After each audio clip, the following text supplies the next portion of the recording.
I want to first start off by thanking our people, too, if they're listening, or if anybody who is from Indian country here, if they are tuned in, for thanking them also for their courageous acts following our what they call the fence hopping.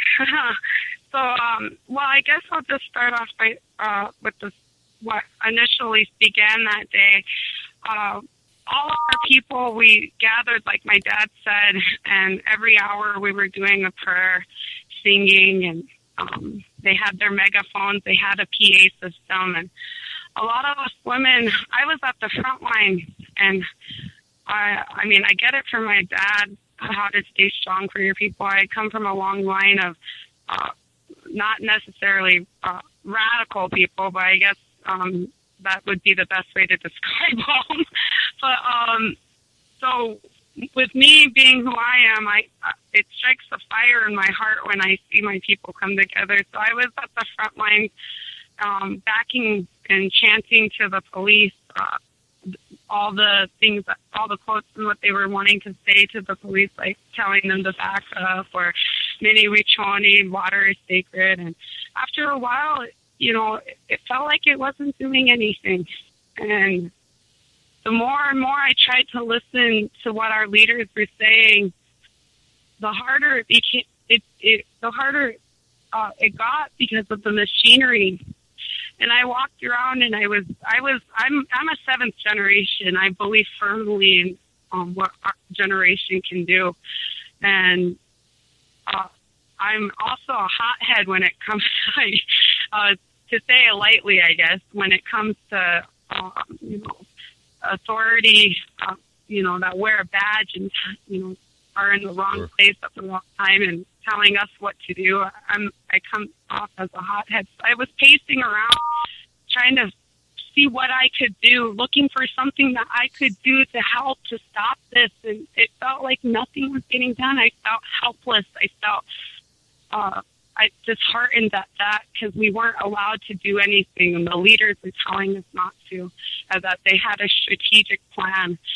Well, they were saying this. I couldn't hear anything, and it hurt me seeing above that, or beyond the hill there was just the digger hole where it was just digging mountains of dirt, and it broke me each time. And a couple of women came up, or my dad and a couple of women came up to me, and they said, "We have a plan. If you're in it, come with us." And I followed. I didn't know what the plan was, and there was about 4 other girls there. There were supposed to be 6 women altogether, but including myself, there were only 5. And it wasn't until the moment that I had my tobacco tie and then my sage in my hand, and I was praying, where they told me, "We want you to run to that river, and we want you to pray." That's all that stuck in my mind, and that's all what I intended to do. So when they told me that, I was all for it. What could they do? I came humbly. I came with prayer. I had no firearms. I came in a good way. And by the time I hopped that fence, all I remember is what the others were shouting behind me, and the other women. I won't name the women's name, but I'm very proud to stand by those women. All 4 of those women were of the Standing Rock Nation. I am of the Cheyenne River Nation, but I am very proud that what they had done as well. When we hopped that fence, all that was going in my head is what they were saying to us, which was, remember your ancestors, remember where you come from, remember your heart, remember you are the 7th generation, run. And that's all that played in my head. And when we hopped that fence, that's what we did. We were the first 2 over, me and another woman, and we ran. We didn't stop. And immediately to the left, we saw 2 big pieces of machinery just come to a stop right when they saw us. And a foreman came up to me, and he said, "Try pushing me," and pushing the other woman. When we looked behind us, the 3 other girls got halted, and they were getting pushed, and they were being taken away and apprehended. And me and the other woman that was with me, we walked, and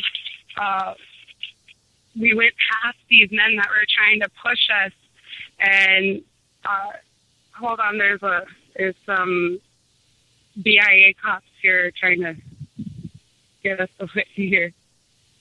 Okay, never mind. It's all resolved. Dad, talk to them. I'm sorry. I do apologize. It kind of scared me for a second. Anyway, we came across these four men who were trying to push us back. I immediately stopped that man, and I said, don't touch me. I know my rights. Get your hands off me. If you touch me again, I will file charges against you. And he put his hands back, and he just followed us. While he was following us, he said, you know you're on private land. And I said, I do know that, so get the hell out. I said, this is treaty land. This is my land. If anybody's on private land, it's you guys. And we kept walking, and they didn't know what to do. Then the main foreman of the machinery, when we got towards the back of the construction site, he came up to us and he said, well, ladies, what are you doing? How's your day going? We said, oh, we're just going for a stroll, heading towards the river. And they said, you need to stay away from that machinery. And they said, if you were to know me or my people, we want nothing to do with your machinery. I just want I want that river. And the foreman looked to the other one who was following us and asking him, what should we do? What do you want to do with them? What do they want to do with them? It struck fear in their hearts, and that made me feel good because I just walked strong. Both her and I were barefoot. All five of us girls were barefoot. And by the time we got so far past them, they ended up giving up and they returned back. But we didn't see any machinery start up after that. We didn't even hear, when we turned around, our people were shouting, and they were leeling, and we leeled back. And we fell on our own because once we got over that hill, we saw nothing. We got toward the fence, and then we got by a tree line, and we had to cross that. And then we went down into a brook, and it was about 1.5 miles now from the original site. And we were in the blind. We were walking in the blind, and we had no water, and it was 100-degree heat. And we had to cross along a bank, trying to get to the river. Well, at the part of the river that we were at, it was not accessible. We could not access that part of the river because of some dried up driftwood, and there was about 15 feet outward of that driftwood that followed the banks of this river. So we ended up following the river bank again about another mile, and then heading south this time to try to make it back to camp to avoid authorities.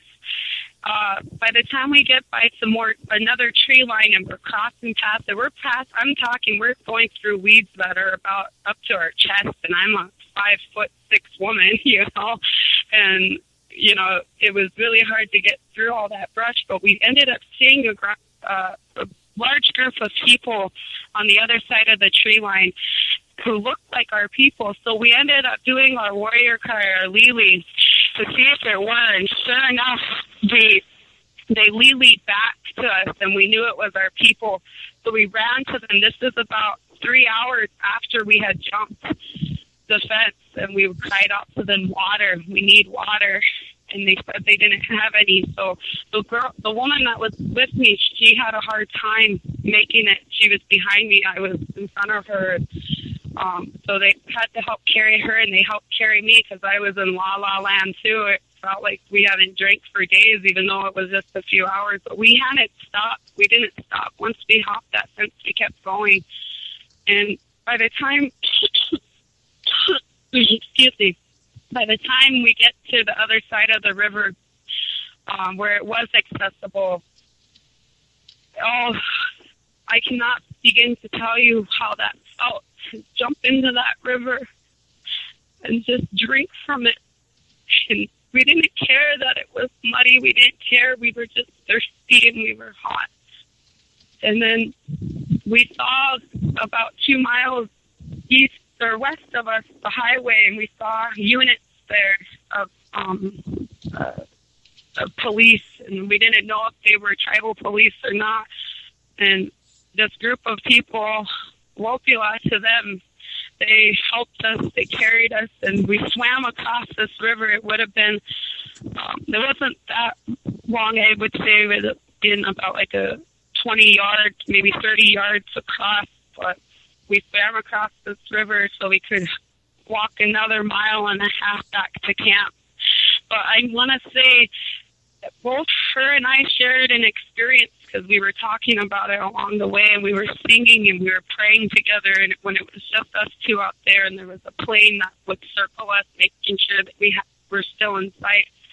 And she said, "Did you get that feeling too?" And I said, "What? That's in your heart?" She said, "Yeah, man, that pounding." And I said, "It felt like a drum, didn't it?" She said, "Yeah." Every step that we took away from that fence and every step closer to that river felt like a beat of a drum in our heart. Not only that, but every step closer felt like victory.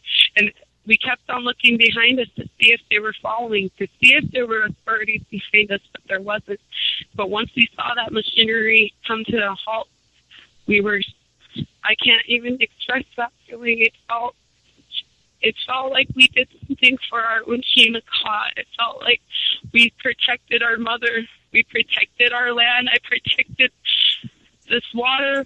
We did it together. And then when we got word from those 8 others, these 8 others were part of a larger group of about 30 others that hopped that fence about a half hour, an hour after us, or even cut the fence and went through it from what I heard. And they told us that how they felt when they saw us. And just to be a part of something like that, it makes me happy, just because I look at my son and he's only 5, and I want to protect this land. I want to protect this water for not only my son but for his sons and their sons, and make sure that the next coming generations. I am the 7th generation. I am what our ancestors had prayed for, because I am here. I am going to stand. I will fight. I will fight for what we are deserved, which is our land, our water, our basic human rights. No one should feel that they have to fight for something that was given to us centuries and centuries ago by our own Unchi-Makah, our grandmother Earth. She protects us, and she has always protected us. And now it is our turn to protect her, and that is why I'm here. Thank you. John, you're going to have to talk because... Yeah, I'm trying to select some of the Facebook things, and I'm not having great success here at all.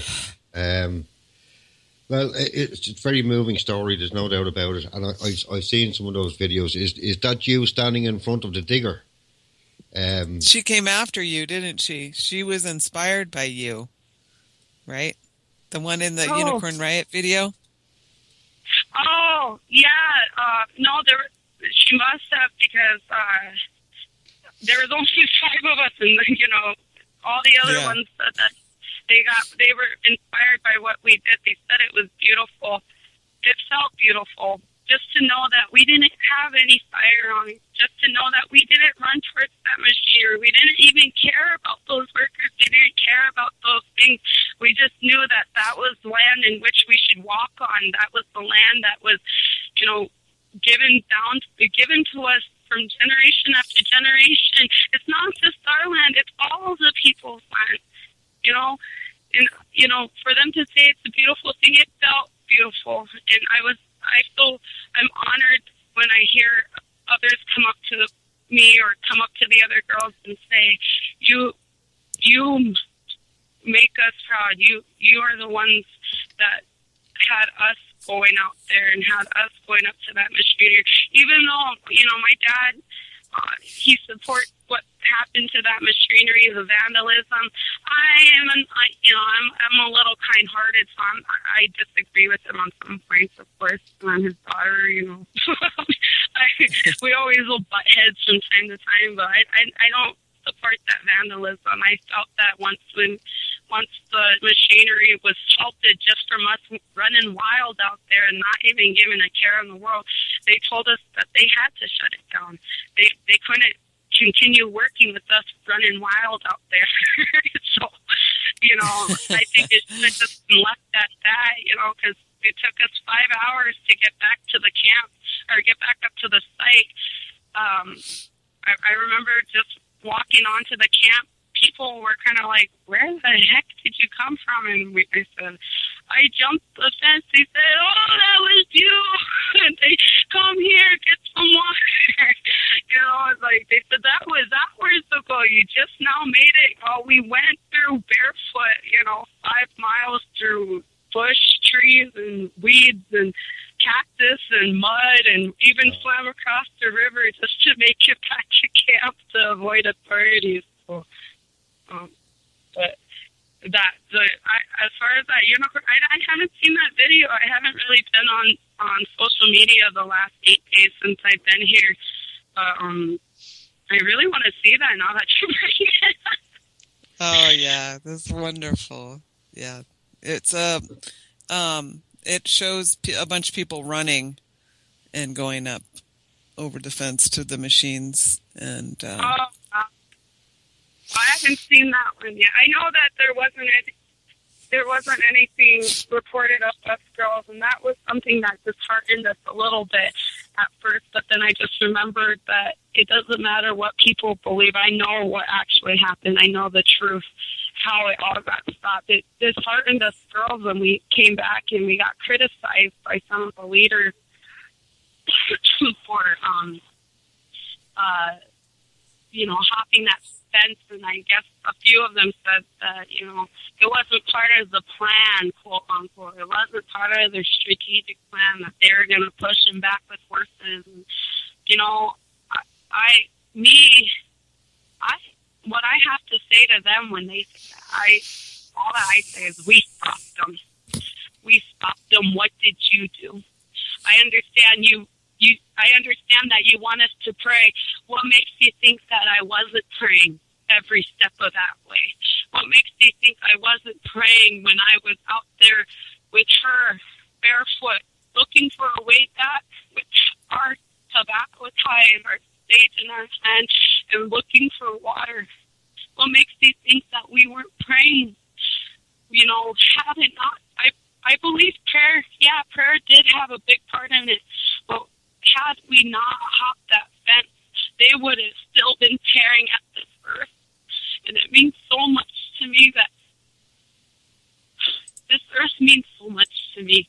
It really does. It strikes a fire in my heart when I see it getting torn apart, when I see that there's a possibility that there's going to be a pipe under there that could ruin it with all that oil.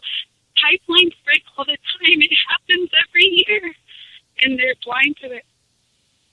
Yeah, how's that strategic plan working for you? Because it's just more compliance. At some point, you have to just say no and not comply any further. So that's the decision you made, was to say no.